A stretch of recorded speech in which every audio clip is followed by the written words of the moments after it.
you know, I can't knock the NHS at all, but I know that I've been lucky. It's a dead sentence.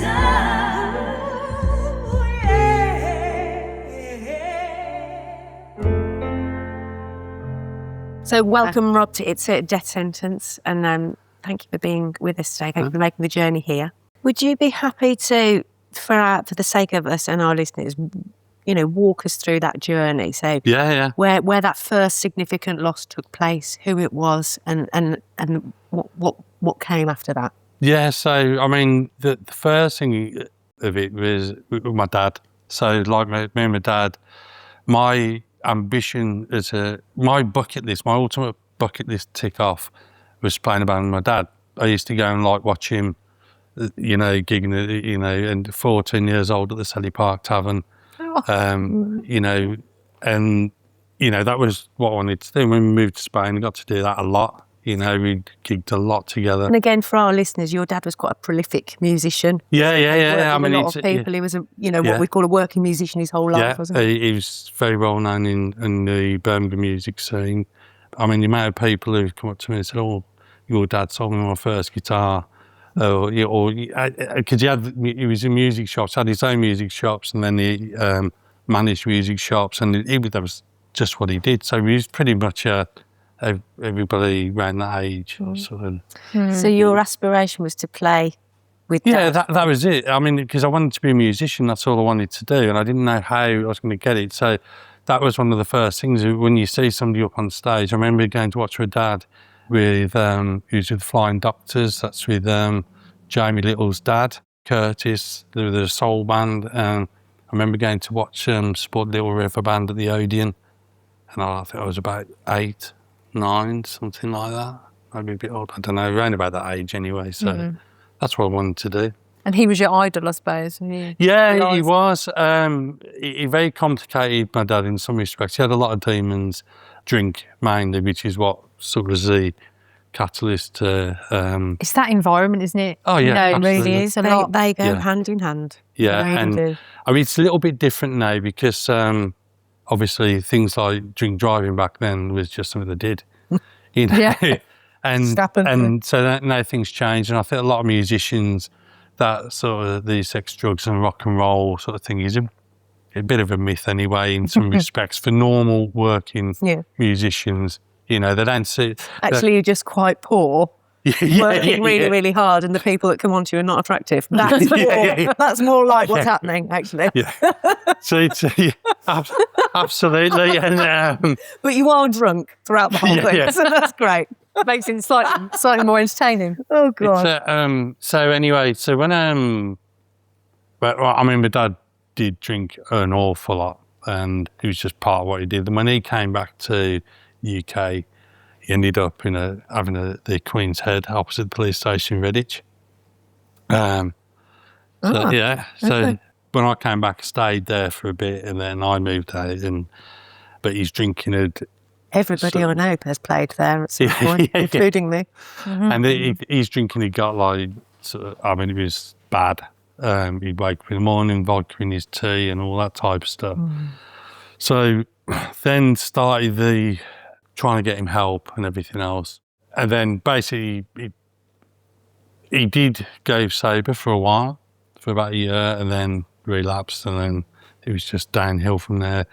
Then he went into hospital at the Alex, which he's odd. I'll come to that in a minute, actually. But he was basically in the end 6 months he was in the hospital for, and then we thought he might come out, but then he had a fall in the hospital, got an RSA, and he wasn't equipped to be able to, his body couldn't fight that as well. So we were told that he wasn't going to survive. So he was watching him go down, and then sort of being there at the end as well was quite traumatic. I mean, I don't know how graphic I can be. You can do whatever you want to do. I mean, at the end, I've had conversations with people around alcohol, and I remember somebody saying to me, "Oh, it's not a bad way to go," and I said, "It's the most terrific way to go," because I was wiping crimson gunge from his nose and everything as basically organs are failing. Yeah. You know, so it was quite horrendous, to be honest. There's no two ways around that. And then I didn't get any counselling or anything afterwards at all. Were you offered any? No, Anybody signpost you from the no, hospital? not at that point. But it was when my mum. It was Christmas. We were down at my brother's down south, and my mum said, I think you need to get some help.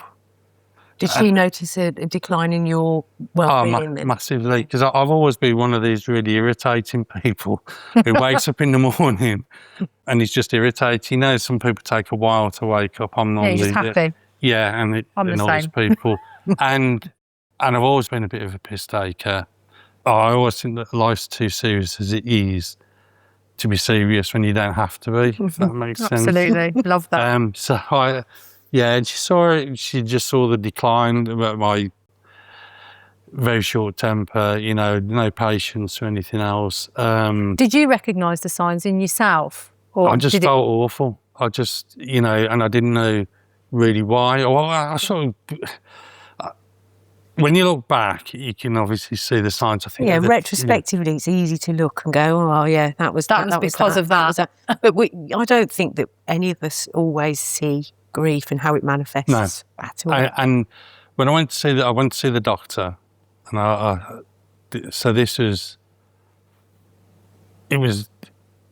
it must at least probably a year, 2 years afterwards. Really, it must have been around about that time. And he explained to me how stress manifests and everything else. Because everybody's, when people say, I've had a stressful day. Well, you just had a hard day. Yeah, that's just life, yeah. But stress builds up and you don't even know it's there. And it builds up. And anyway, so basically, I ended up getting, I think, it would have been about that time, being diagnosed as severe anxiety and depression. But then that was the start of the journey to be able to sort of do something about it, and because at least I knew what I was doing. So I had bereavement counselling, which was okay. That's interesting. But we hear mixed reviews. A lot of the time, it's very dependent on whether you connect with that person. Yeah, I was going to say, counsellor, absolutely. And I think it must be really difficult to be a counsellor to always tap in. Some people, that is their job, without a doubt. That's what they were born to do. It's the same like with anything like nursing and things like that. You see certain people who like a vocation. They've got the empathy and everything else that goes with it. So it was the start, but then there was a lot of other issues that came from that, which is I started feeling worthless about everything because I couldn't save him. So, and everybody tells you the same thing, there's nothing you can do. Well, can I just ask how old he was and how old you were when he died? So he was 60. It would be 20 years this year. So I was 34. She's young. We've got the same experience, you and I. My mum died at 60. Well, I was read your thing that you put up in January, early on this month. Yeah. And exactly the same things. So when my mum passed away, which is about 4 years after my mum passed away, then suddenly she was 64. It's quite close succession, Yeah, that, isn't it? and then also at that point as well, a really good friend passed away suddenly, 40 years old, and I lost my job. So Like to add insult to injury. I was made redundant. So it was just one thing after another. Yeah. Did you recognise the signs when your mum died of the grief? Were you more equipped to handle it? No, because my mum's just suddenly, it was just that hit harder.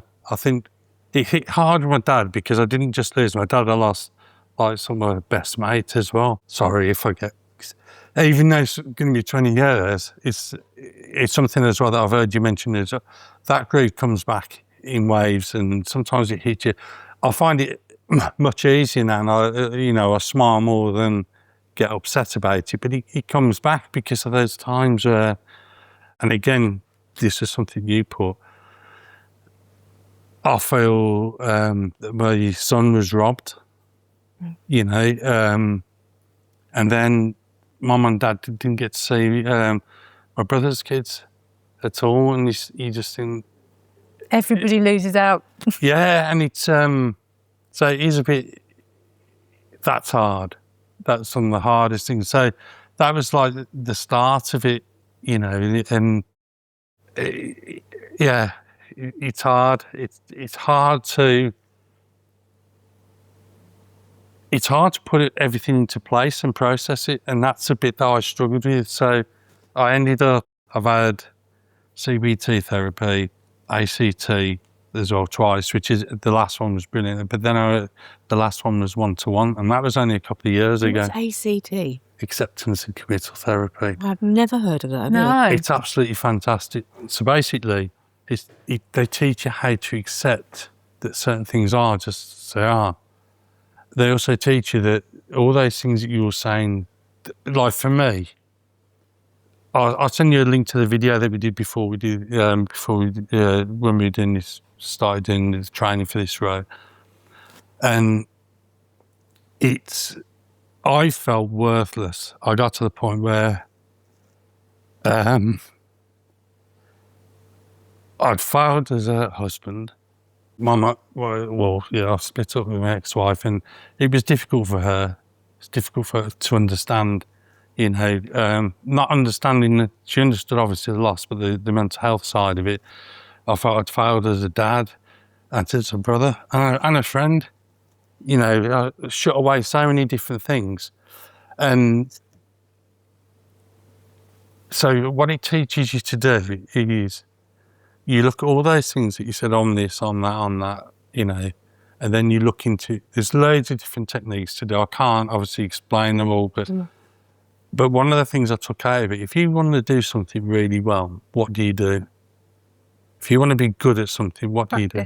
Practice. So if you practice all the time, telling yourself that you're no good, then you're going to be really good at it. You're going to be exceptional at it. And I got to be pretty much an expert of, and even now, I have flashes of it, but nowhere near to the point I was. But I see it in other people now. Yeah. The Negative self-talk is so destructive. And it's so common as well. I think that we all grow up with it to a greater or lesser extent, but I think when it's impacted by significant trauma like that, it runs its own course, and it feels like it's just taking you with it. You've got no control over it. Yeah, and I've been at,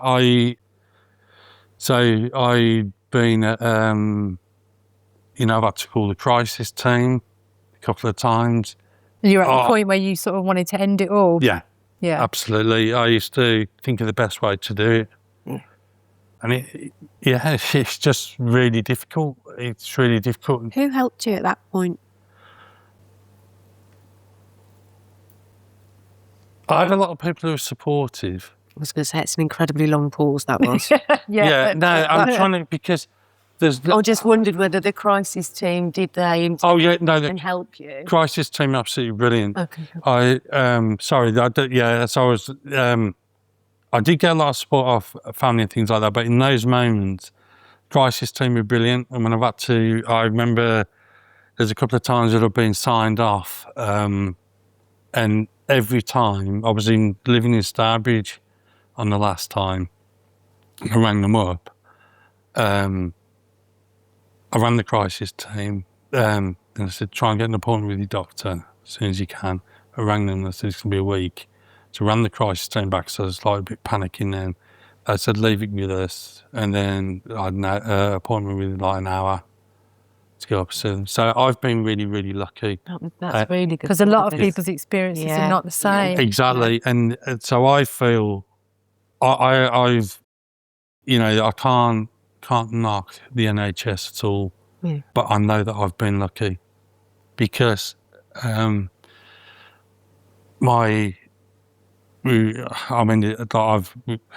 know 3 people who committed suicide who didn't have that access or that help, and these are all really close people. And that, when anything like that happens, you just think, if only they knew that if you're just speaking to someone, there's light at the end of the tunnel. Maybe somebody's been through it. Okay, so you can give ideas, you can go there, you can go here, you can try this, you can try that. And I think it's the awareness of getting it out to people that there is help there. Yeah. And also, you've got to be really, not for me, I've never had to do it, but sometimes you've got to really fight for that help. You've got, but At a time where you're not feeling, when you've Yeah, got so- no in you. Yeah. and that's where you need people to do that for you, or to be there Yeah. to fight for you. But again, a lot of people, and you'll have come across this, when you have loss, people don't know what to do. They don't know what to say to you, so they then end up sort of avoiding you. Yeah. And then you feel alienated, you know? Yeah. And then you end up saying things to protect them so they feel okay. Yeah, absolutely. Yeah. We've Talked about that talked earlier, about yeah. it today. It is that. It's bizarre. And it's not actually their fault either. It's No, but there's a good thing that you can do then. When people say, I'm really sorry. One of my friends did this. Someone used to tell, I'm really sorry too, mate. He said, why did you do it? Yeah. It's not always received well. Are you though? Are Yeah, you yeah. sorry? Or Hey, is that sorry, just, are you? it's just some words that are coming at you. Well, it's like when you're going to work or whatever, and people say to you, oh, good morning. Is it? Is it? Or the other one is, how are you? It's I'm very fine. British thing. I'm fine. Do you want the truth? It's Yeah, well, I say that. fine We is- yeah, The acronym is fucked up, insecure, neurotic, and emotional. Yeah. absolutely. And I've said that to I people. think one of the best responses when you've had loss, and the best thing for me, I don't know about you two, but when somebody goes, what a fucking load of shit. That is shit. That is shit. I bet you feel awful. And Yeah. I'm like, that's exactly actually. Yeah. It's like they actually see you though. Yeah. They've been there, so they understand Yeah, it. yeah, you that's, know? it is shit. I do feel awful. That's correct. Yeah. Thank you. And when you see people being happy as well, and just people in the street you don't know, you see them laughing and joking. Fuck off. Yeah. You feel loathsome Regularly. towards You say people. that Yeah, regularly. yeah.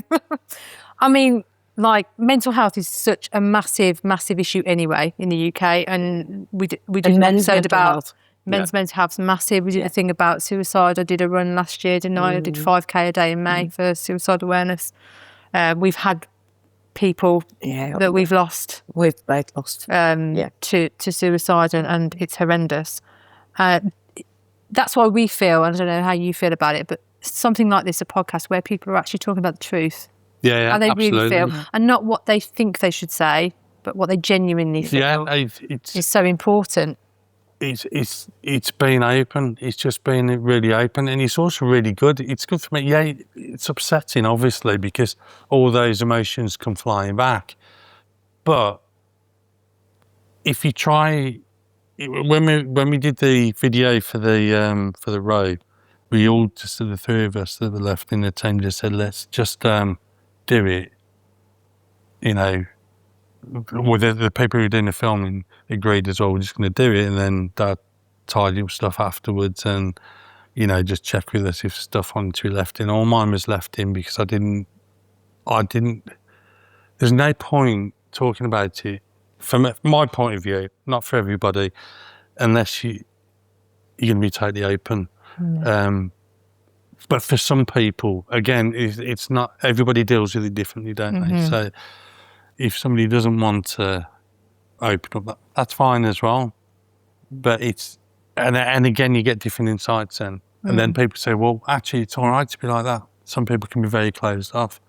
My brother was very different the way he responded to the loss as I was. But, I've always been more emotional. I've always been the one who... Did you have each other to bounce off? I know you said he's lived somewhere else, but... Yeah, I mean, like in the hospital, it was really funny. In times, it was just... It was very, very funny. So, because obviously he's withdrawing, so he's on medication for that. So like the hallucinations and everything else that go with it were top drawer. I mean, to the point where I wish that we had that filmed. Your face was absolutely brilliant on delivery. That was so fun. Wasn't what I was expecting. it was good. I mean, it's not good because you don't want to be in that situation, but I mean... But if you don't find the funny in it, where are you left? It was really funny. I remember, me and my brother still talk about it now. And there's a lot of in-jokes that we use to each other, but I mean, for example, there was one of the nurses that was looking after my dad, and he was absolutely fabulous. And his name was Rommel. Now, my dad was a bit of a World War II buff, history and stuff like that. So my dad would call him every German general he could think of. You know? So we're like, Dad, you can't really do that. Yeah. Dad, no. Yeah. Do what the fuck I want. I'm dying. Yeah, that was his attitude. Well, he didn't know. He didn't know. He didn't know. He up to the end, which is good. I'm really happy about it. He thought he was going to be coming out. So, and he kept his sense of humour in there. So when he was, completely with it, it was really funny. I can remember sat on the bed, there's me and my brother either side of the bed, and my dad just goes, Rob, what are you doing? So, what are you on about? He said, you've put pints under my blanket. And he was lifting his blanket up and he was looking underneath. Yeah, stop, I'm going to get into trouble. Fantasising about having a pint. Yeah. Bless. I mean, it's so lovely to have in such a sad time those funny times to look back on. Do you know what I mean? Like it just makes it somehow, well, just a little bit more palatable, doesn't it? It's remembering exactly that. it. It's that, yeah. And my dad had Alzheimer's and lost him only in August, so not very long ago. And I remember quite a pivotal moment. My sister and I were very close, very dark humour, both of us. And him, it was quite a slow progression. Then it sort of suddenly goes, isn't it? And we just had this moment where it was like, we're going to laugh about this. We're going to have to. Yeah. Because that is the only way, because this is so fucking shit otherwise. Yeah. What I've got is we're just losing him day by day, week by week. So if he's going to talk to me about why there's a dog sat on my shoulder, then I'm going to just entertain that and go, I don't know, Dad, what kind of dog is it? Yeah. Is it a terrier? And he'd be like, no, it's not a terrier. And look at me like I was absolutely fucking mental. Do you know what I mean? Like, you have to. Yeah. If you've got the opportunity to find funny, inverted commas, in that situation, then you must. It's medicine, isn't it? If it's not hurting you on human heels, doesn't it? It's Hashtag medicine. human heels. So. Absolutely. I mean, it's like in gallows humour. I mean, it's always been my go-to. Anyway, I mean, but my dad was very much like that. I mean, Mum. So you find. I mean, we're very tame on the podcast. Yeah, we're Compared to what we are normally. Yeah, well, I mean, it was actually a question I was going to ask before we started. I said, what sort of filter do I need to use? You don't need one. Drop a C-bomb in there if you're feeling I up use to it. that word quite regularly. But again, it's just being open and honest, isn't it? I mean, as long as, you've got to be careful of where you say things. I mean, I'm going to tell you, so before that, when my nan passed away, so she was 92, so great innings, as you say, Fabulous life. Yeah, and she'd been really healthy up until she was 90, had a fall and just declined a bit, but it was old age that, did it. But it was not long before I was getting married.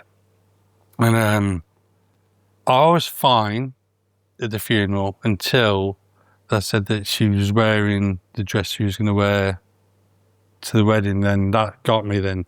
So I'm sat next to my brother, and I'm obviously upset it's all coming in it. And then that settled down, and then and she's really childish as well, but it was, the next hymn was All Things Bright and Beautiful. But there's one line in that I know which which is line it is. totally inappropriate. So when What line is it? I know exactly which. So me and my brother are going, oh, fucking hell. Because we knew what was going to happen. It was going to happen. So when he got to the line about shaking. The purple-headed mountain. That's what I was going to say. Was it that? I remember because we had it at my mum's funeral. And I remember thinking, oh, don't laugh. Well, I can't, can't sing it. Can't hold it in. We did. And so, I've gone, and my shoulders again. Then afterwards, my uncle came up to me afterwards and said, oh, I could see how upset you were. This is from my mum's side, so from the other side. Because, and I couldn't say to him, I was laughing because of the reference to a cock. It's this beautiful hymn that she really liked. Yeah, I mean, whoever wrote that, I mean, it's, I mean, what a joke. Yeah, so... I think they probably wrote it way before we made it rude. Yeah, probably. Nah. Yeah. I'm not having that. I'm not having that. Somebody was sneaking when they're writing that down. So you've come a long way in like your own sort of self-development from dealing with all this trauma and the grief you've experienced, like with your own mental health.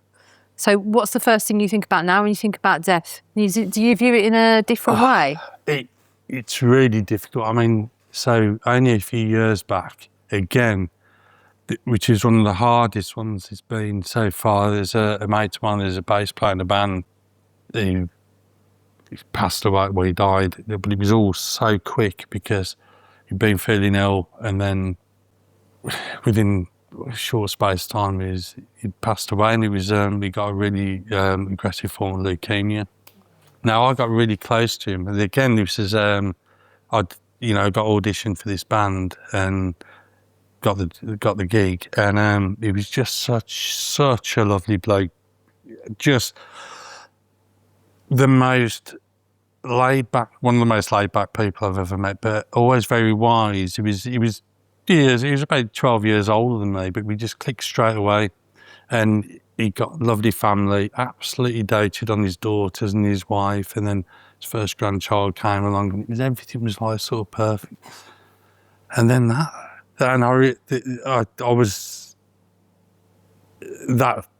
really hit me for six. That was probably one of the, well, they're all difficult. They're all difficult. Am I right in thinking that your dad, your mum, 4 years apart, and then these other deaths that we're referring to, the loss of your friends, Yeah. are they all in fairly quick succession? The first ones were, the last one with Dave and mate was more recent, so within the last few years.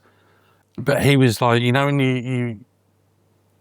you click with someone, you instantly, you get each other, and we did a lot of gigs together, and we'd call each other up because he was up in Wolverhampton, and so it wasn't always easy to meet up, and everyone's got busy lives and everything, because you don't think anyone's going to just suddenly pop clogs. It's like you never think it's to meet up all the time. But we used to talk to each other every week, and it'd be like normally a couple of hours on the phone, just talking shit, talking about music, and just and football and stuff like that. And that was really difficult, but it was easier to answer that question. It was easier in some ways. It was still really difficult. So this isn't a... So do you remember Clive Folkes from... I know Clive. Yeah, so obviously I knew Clive very well as well. Did you? So over the one weekend, went to Clive's funeral, went to my mate's funeral the day afterwards, and then played at a wedding, and it was like the shittiest version of like 4 weddings and a funeral. And I remember at the end, after we did the wedding gig, all the emotion just came out afterwards. And don't you think as well, like, to anybody that's listening who's a musician or a performer actually in any capacity, it's such a physical experience. Yeah. Whether you're dancing about or not, it doesn't really matter. It's so physical. I used to find things like that. I used to find I'd be angry or uptight or sad, and I couldn't really get it out. And I knew, probably because I had a performance coming up, that I had to hold on to that. I've got to hold on to that. Can't let it go before I won't be able to do it. I think like there's something subconscious that you finish, and it's like it. Oh yeah, it's switch. Yeah. And it's actually quite useful in a strange way, isn't it? It's quite useful. Because all that whole weekend was all based around music. So, obviously the relationship of the people who passed away, and then we were asked to do this wedding gig. And but all the people, so on my mate's wake, the family asked if we could put a band together and get everybody in. So we did. And so there's a lot of people that we played in different bands with all turned up, and that we hadn't seen for ages. And then we did that. So it was like from the funeral to that. So I had something to focus on there, get that, and it was really, really good. And and just rushing around, and you got something occupying your mind, but then it just Do you find that music now, does it still sort of evoke sort of emotion? I know after your mum died, you said you couldn't listen to anything in a minor key for ages, could you? Oh, no, it's the worst, isn't it? Yeah. Jeez. Do you know this one? No, don't play that. Yeah. I can hear an E minor straight away and I'm not interested. Yeah. And my mum listens to classical music, Yeah. which a lot of that is the key is usually, it's can be quite sad and melancholy. I couldn't. Well, there's lots of stuff. Yeah, what do you find it the same or? Yeah, I do, and it was really difficult to listen to some stuff. It was like, so there was, but Dad lent me a CD before he went into hospital by a bloke called Warren Zevon.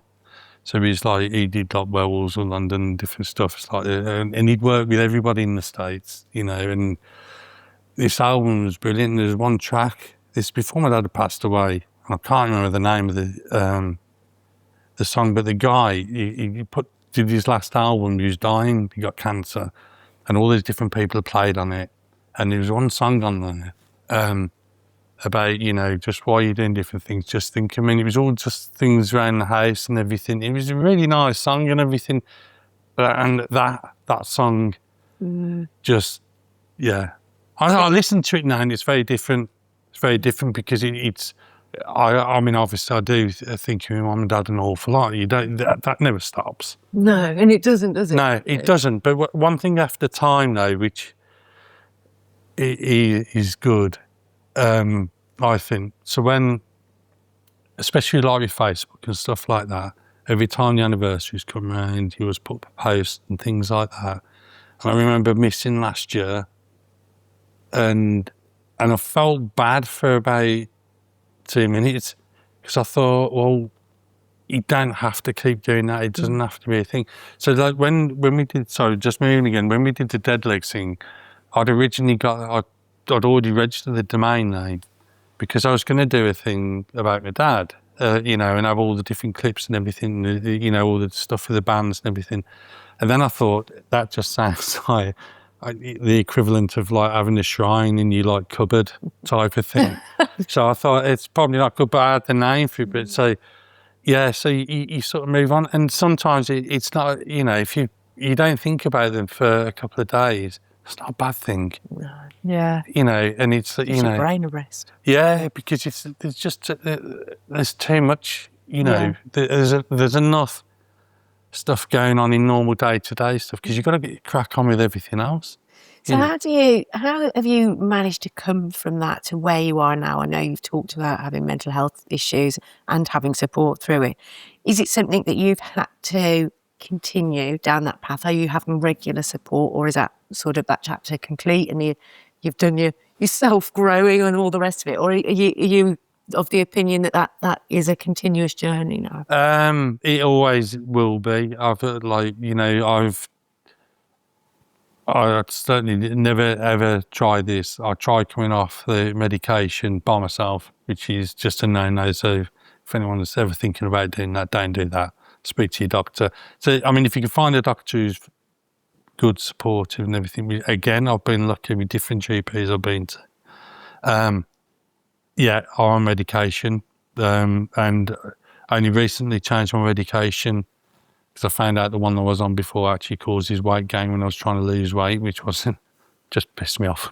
Yeah, makes you feel worse. Not in a bad way. I was It's really not helping. Yeah, but especially when I've been in with the GP and saying, I'm trying to lose weight, I'm doing this, training and everything else, not shifting weight. We do know this one causes weight gain. But no, I'm on medication and I will be on that.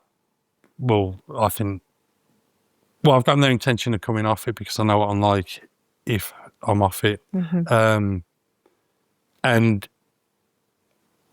fortunately, like with my partner, she's brilliant with mental health stuff as well. So, and because I'm open to talk about it, that I use the techniques that I've learned as well from the ACT and stuff like that.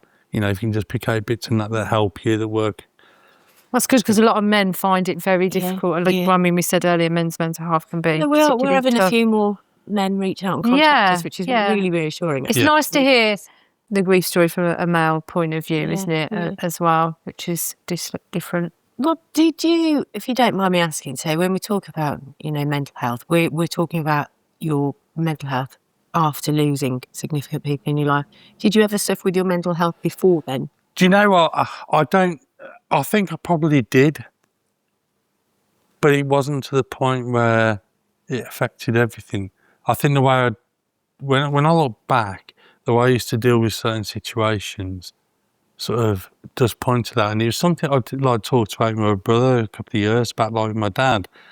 Now, I remember my mum saying that my dad had a breakdown. They used to just call it a nervous breakdown, didn't they? Yeah. So, and I, when I look back at my dad, I would 100%, he got depression. Do you think he self-medicated with the alcohol? Oh, I think absolutely. that's how it started. Yeah, I mean, my dad went from somebody who's he used to look after his appearance all the time. So quite often you'd see him with a plectrum, getting rid of anything that was under his nails and things like that. He was always like well presented, he always looked, like a rock star type of thing. Even though he didn't, that's what he wasn't trying to do, just look after himself.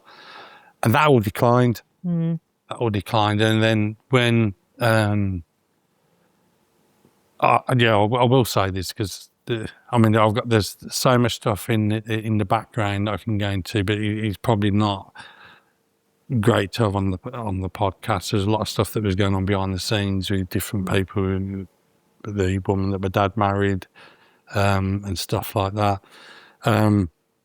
But he almost separated his old life to what he became. So the drinking became the primary thing, and that wasn't anybody else's fault except for his own.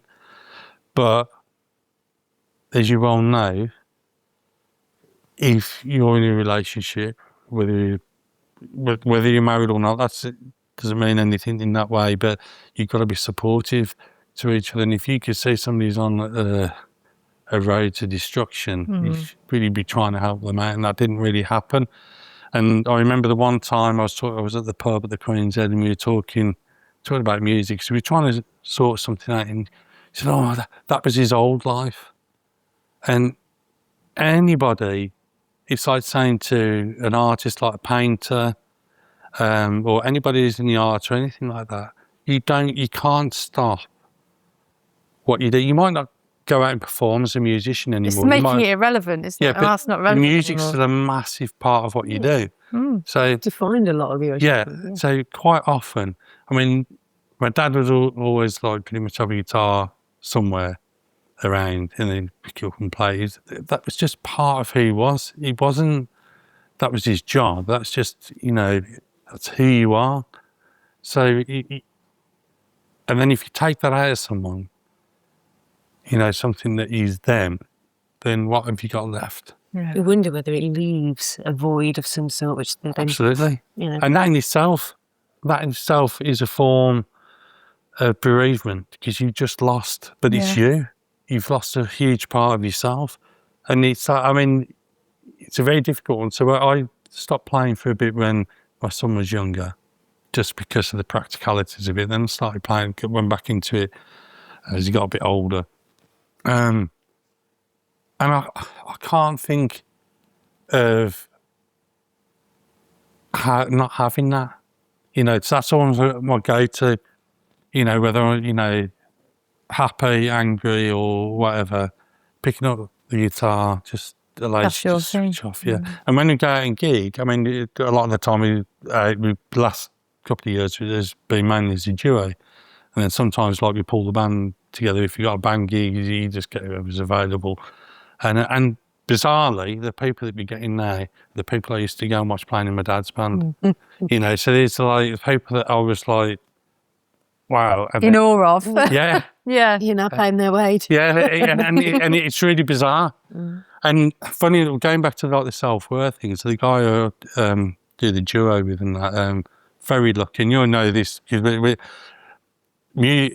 meeting somebody that you get on with and that you can do the music with and you have a laugh and everything else is so important. So we've been doing mainly like the botanists and things like that. Sometimes people just aren't interested, but we still have a really good time because it's our release. and you can switch off to everything else, switch off to your day job with the stresses from that. Anything else just disappears. So, and I think I've been able to use that more. That's been a really good weapon. So I think if anybody's like, when you're going through grief, if you've got something you can focus on, something that just gives you something, not for everybody else. A lot of people, they tend to they might do exercise. Like for me, I was really into running, and I found it really difficult, and I couldn't go running because that was like a sort of a mental release for me. It's interesting, isn't it? I think people choose things, don't they, that suit them, or they choose you. Yeah, maybe Sometimes. And I think now, listening to you, your son's going to be looking at you the same way that you looked at your dad, and like music was part of him and music's part of you. So it's like carries that on, doesn't it? It's beautiful. Football now with us. Oh, is it? Yeah. It's I didn't ask who you one evil support. for another. But he's turned from somebody who wasn't that interested into football to being he's a complete villain now. Oh, that's all right. Yeah. We allow that on the Yeah. podcast because my husband's a villain. No, so it's and I think just finding those things. I mean, when we did Land's End to John O'Groats, there were three of us doing that, and then my friend's dad was our support driver, and we were choosing a charity each to raise money for. Then, so one of my friends, his mum got Parkinson's, so he chose that, and we were umming and ahhing. Me and my mate were umming and ahhing. Then the guy we worked with got diagnosed with motor neurones, so we both chose that as ours, and that was. When we actually did it, I remember that he'd gone away on his last long-haul holiday, and then we were driving up for his steak, and then his wife jumps out in front of us, almost knocked us off our bikes. Had landed, got straight in the car and came up, and he was in a wheelchair some of the time then, and then he was at the side, and then they went home, back to the Midlands, got all the stuff sorted, and came up and joined us for the last few days in Scotland. And that was a real, I mean, it was brilliant, but it was just, again, after that, when he finally did pass away, we went to see him a few times. We saw him in the hospice at the end. That was really difficult because I just thought, it's not enough. Whatever you're doing is never enough, and that was really difficult. Yeah. So you're trying this, but people are still dying. People are, but I know now that that's not the case. You just have to keep doing it. Yeah. You know, Every little bit does that's it. help somebody. Yeah, that's it. If one person listens to your episode and thinks, that's really helped me, that's how I feel. In my eyes, that's that's everything, isn't it? If one person can feel some benefit from it, then it's worth doing. Absolutely. I mean, I've had a few people message me privately, people I knew, who said, I'm really glad you said that because I've been feeling, and it's not, it's men. It's the majority, well, all of them that have messaged I think me. Dead Legs needs to have a revamp, and we can cover it. Yeah. We can do like a little. Well, we are going to do other things because, funny enough, we had a meet up. So we pulled the plug. We had to make the decision. It was just the worst thing to do. Then we hadn't seen each other for a couple of months, over Christmas, about 2.5 months. And we got together last week. And it was really good. It was really good because, again, that we sort of lost something. We'd lost something we've been working so hard for and experienced so many. It's the highs and lows of it, isn't it? I mean, we spent over 200 hours on the water, in this boat, sleeping in there, and it's the physical feat, it's the mental feat of getting through it, and it's you're doing it for a purpose. Yeah, and it's like those three things together can just form such strong bonds, and it's definitely 100% you need to revisit it and get something going. We will. We're just going to do things that I'm going to sort of bankrupt us, and we've got a bit cost effective. Yeah, if you want a boat, an ocean rain boat, we've got one for sale at the That's moment. funny because I was looking for one of those. Yeah. Rob, if anyone's listening to this episode and they identify with you, with your story, part of your story, with how you are now, with the mental health part of it, with what advice would you give to somebody? What advice would you give to your 34-year-old self? When you're in the throes of like grief, Yeah. speak to people without a doubt. To speak to people, just I mean, what you're doing is brilliant. You know, if people reach out to you, because no doubt you've got a lot of contacts. You've got so many places where people could be led to. Very signpost. Speak to your doctor. It's because one of the things that I think that because you start getting with it like depression and stuff like that as well, and with grief. I mean, not everybody's going to be depressed, but I think you're going to fall into that category. You don't want to waste people's time. So you don't ring up the doctor. You don't go and get help. And also don't be afraid if they give you something, if they, prescribe you something, don't be afraid to take it. If you go out and break your arm, you're not going to go, I'm not going to go to the doctor. I'm going to put up with that pain. Yeah. You go and sort it, and it's like, because you can't see, it doesn't mean it's not there. But also, don't be afraid to laugh about stuff. And also, I also think you've got every right to be able to be horrendous for a little bit by saying horrendous things. Because you got a golden ticket to be an arsehole for a bit. Me and my brother have both done it when he's come up to like Mother's Day. Oh, it's Mother's Day and everything. Well, we haven't gone on. Oh, this is classic. It's what me and my sister do. Yeah, that's great. Must be a hard day for you, isn't it? Yeah, it is.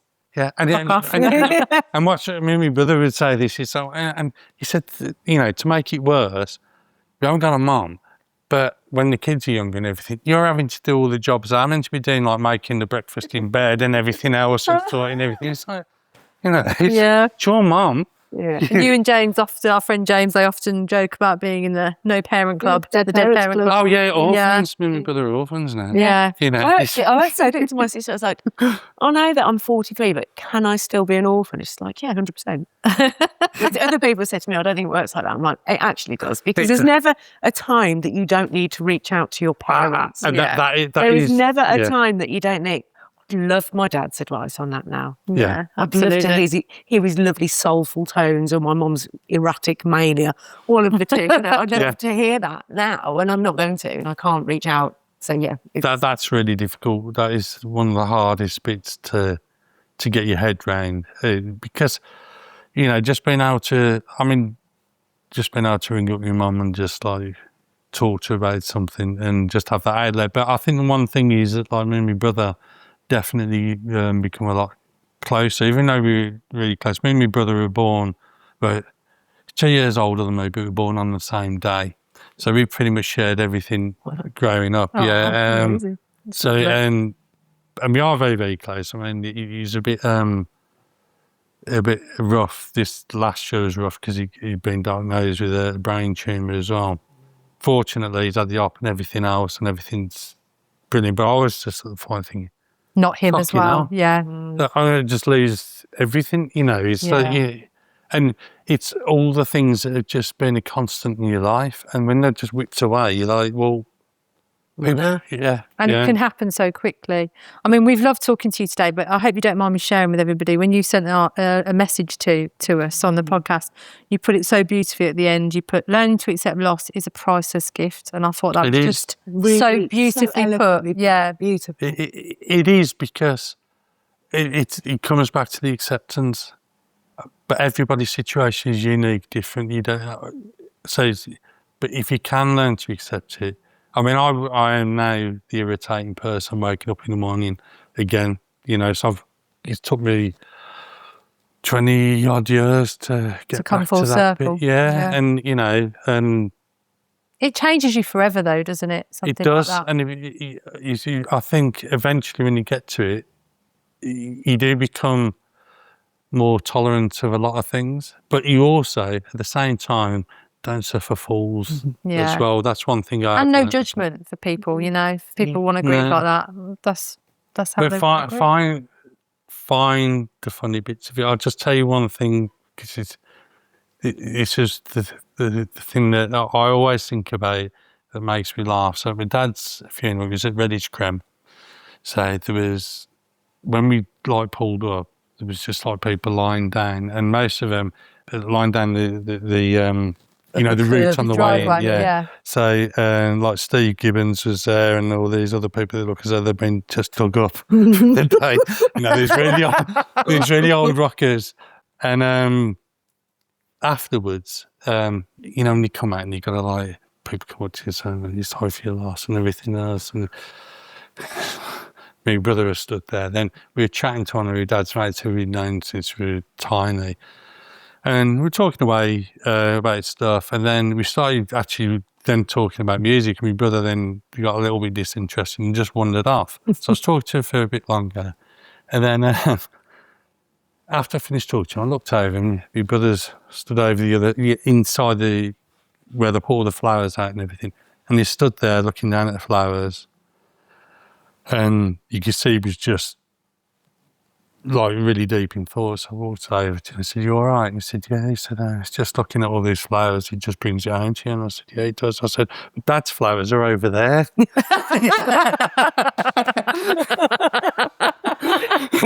He just burst out laughing. Because it was like something out of Only Fools and Horses. It was just like... It's a moment of deep contemplation. And you're like, no, mate, they're over there. So, and it just shows, because obviously he wasn't looking at any of the cards or anything. I mean, it was just brilliant. It was really funny.